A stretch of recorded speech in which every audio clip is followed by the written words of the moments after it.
तो चलते स्टार्ट करते हैं। लेकिन गणखंड संस्करण का वास्तुनिष्ठ प्रश्न है। आप सभी के प्रश्नों को उत्तर देंगे। कहता है कि right the correct answer of all question. Surya 40 को क्वेश्चन लिखा है, लास्ट तक देखिएगा और लास्ट तक देखिएगा तभी क्वेश्चन पूरा आएगा। और यहीं से ओरिजिनल पेपर होता है, यहीं से प्रश्न पूछे हैं, प्रश्न पूछे जाते हैं। बाप कहता है पहला में आपका दर्पण की फोकस दूरी उसकी वक्रता त्रिज्या की होती है, तो इसमें ऑप्शन बी होगा, आधी होगी।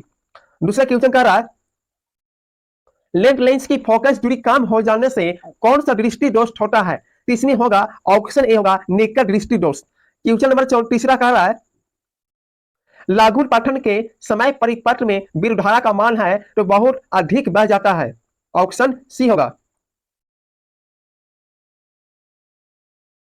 चौथा क्वेश्चन कह रहा है कि निम्नलिखित में कौन सा पद विद्युत परिपथ में विद्युत शक्ति को निम्नानुपातिक नहीं होती है, तो ऑप्शन बी होगा, आई आर स्क्वायर होगा, ऑप्शन बी होगा।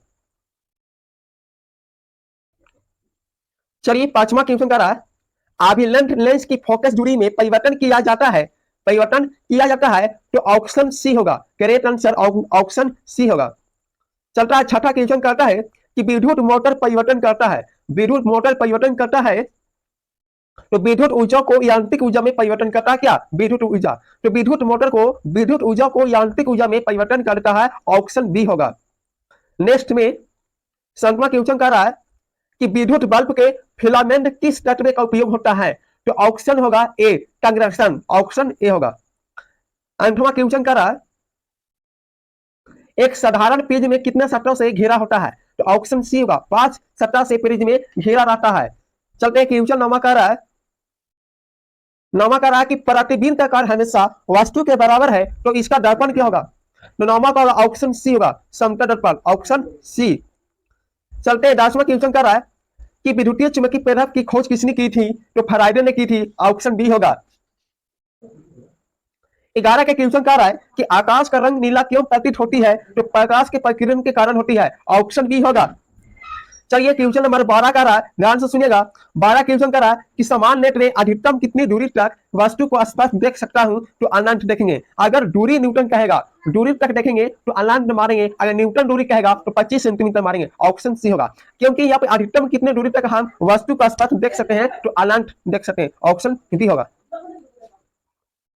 चलिए 13 क्वेश्चन का रहा लेंस की क्षमता ऐसा मात्रक होता है, वो होता है लेंस की क्षमता होता है P बराबर 1/a मीटर, इसका मीटर होता है। लेंस की क्षमता होती है, चलिए लेंस की क्षमता होती है ऐसा मात्रक होता है डायोटर होता है। बाकी यहाँ पर दूसरे हिसाब से दे दिया ऐसा मात्रक कि लेंस की क्षमता ऐसा मात्रक होता है डायोटर होता है। बाकी आप दूसरा ऐसा मात्रक दे दिया P बराबर 1/m होता है, तो इसको उल्टा करेंगे तो a मीटर इनवर्स हो जाएगा, ऑप्शन सी होगा, करेक्ट आंसर ऑप्शन सी। चलिए 14 के क्वेश्चन का रहा कि अभिक्रिया कॉपर ऑक्साइड जल में मिला दिया जाए तो कॉपर और जल किसका उपचयन होता है, किसका उपचयन होता है, ऑप्शन बी होगा H2O जल का।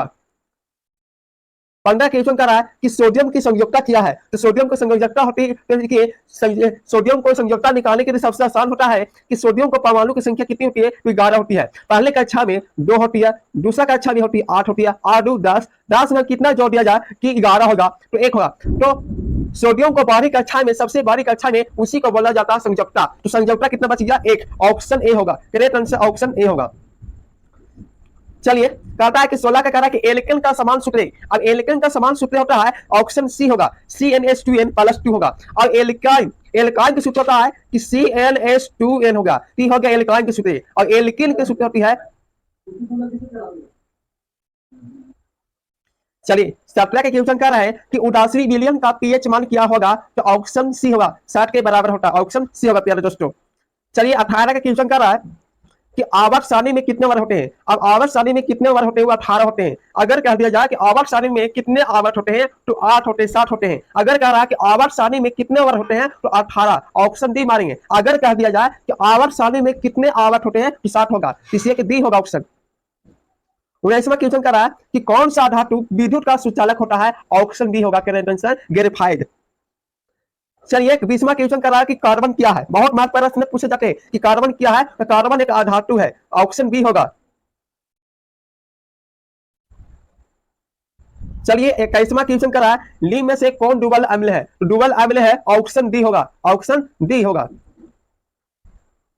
चलिए 22वां क्वेश्चन करा है कि पोटेशियम की परमाणु संख्या क्या है? अब पोटेशियम की परमाणु संख्या है, पोटेशियम की परमाणु संख्या 19, ऑप्शन ए होगा। 23 के क्वेश्चन करा है कि निम्न में से कौन मुख्यतः बायोगैस है? इसमें बायोगैस कौन होगा? CH4, ऑप्शन बी होगा। चलिए 24वां क्वेश्चन कर रहा है कि साधारक नमक का रासायनिक सूत्र क्या है? साधारक नमक का रासायनिक सूत्र क्या है? तो सोडियम क्लोराइड होता है, ऑप्शन बी होगा। चलते नेक्स्ट में 25वां क्वेश्चन का ध्यान से सुनिएगा लास्ट तक, बहुत ही मजा आ रहा होगा। बिहार बोर्ड 24 के लिए धमाकार लेकर आए ऑब्जेक्टिव साइंस का, एक भी प्रश्न नहीं छूटेगा और प्रश्न को बाहर से भी नहीं आ पाएगा। जो चीज आएगा उसे यहीं से आएगा। आप लोग लास्ट तक देखिएगा, वीडियो लास्ट तक देखिएगा। अगर चैनल पर है तो चैनल को सब्सक्राइब कर देना दोस्त। कहता है 25वां क्वेश्चन करा कि किसी अभिक्रिया में भाग लेने वाले पदार्थ कहलाते क्या है? तो कहलाते अभिकारक। किसी अभिक्रिया में भाग लेने वाले पदार्थ को कहलाते हैं, वो अभिकारक कहलाते हैं, ऑप्शन सी होगा। चलिए 26वां क्वेश्चन कह रहा है कि कौन शून्य वर्ग का तत्व है? तो शून्य वर्ग के तत्व होता है हीलियम, ऑप्शन सी होगा। चलिए 27वां क्वेश्चन कह रहा है कि श्वास पोषण के लिए आवश्यक है, तो कार्बन डाइऑक्साइड होने तथा जल होना जरूरी है, क्लोरोफिल होना जरूरी है, सूर्य का प्रकाश होना जरूरी, सभी, इनमें से सभी, मान सभी होगा, ऑप्शन डी होगा। 28 के क्वेश्चन कह रहा है इनमें से कौन प्रकाश संश्लेषी अंगक है? तो इसमें पत्ती होगा, ऑप्शन सी होगा।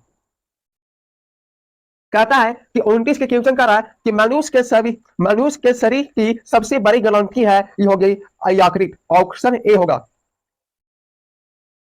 30 के क्वेश्चन कर रहा है कि पादप में जाइलम के लिए उत्तरदायी है, तो जल के बाह्य के लिए ऑप्शन ए होगा।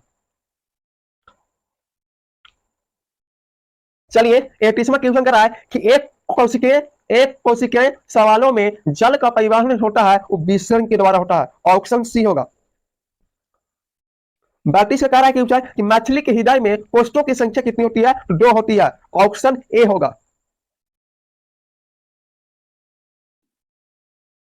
चलिए 33वां क्वेश्चन कर रहा है निम्नलिखित में कौन सा एल्यूमिनो के अम्ल के विखंडन से बनता है? तो कार्बन डाइऑक्साइड होता है, कैल्शियम ऑक्साइड, अमोनिया, बी और सी, ऑप्शन डी होगा करेक्ट आंसर।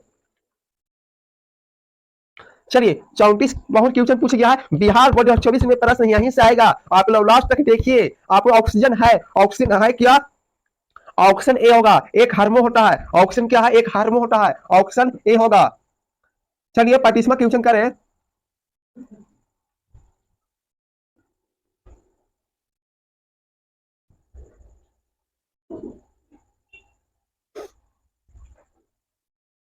पैंतीस क्वेश्चन कर रहा है कि एक नर हार्मो क्या है? एक नर हार्मो होती है, ऑप्शन डी होगा।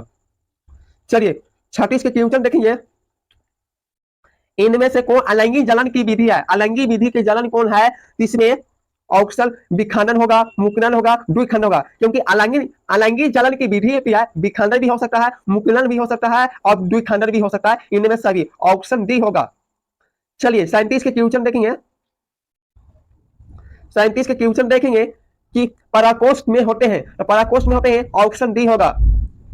चलिए 38 के क्वेश्चन कह रहा है कि अनुवांशिक गुणों का संदेश होता है, इसमें होता है कि डीएनए अणु, ऑप्शन ए होगा। डीएनए अणु में होता है, अनुवांशिक गुणों के संदेश होता है, ऑप्शन ए होगा। चलिए 39 क्वेश्चन कह रहा है किस वैज्ञानिकों को अनुवांशिक का पिता कहा जाता है? इसमें ऑप्शन बी होगा, ग्रेगन जॉन मेंडल में, ऑप्शन बी होगा। चलिए 40 के क्वेश्चन कह रहा है कि हाइड्रिला पौधे में रन कर कहां पाए जाते हैं? इसमें पत्तियों में, टाना पर, पत्तियों टानों में, ये ऑप्शन डी होगा, इनमें से कोई नहीं। तो आज की वीडियो यहीं तक है। वीडियो अगर पसंद आया तो चैनल को सब्सक्राइब कर दो दोस्तों।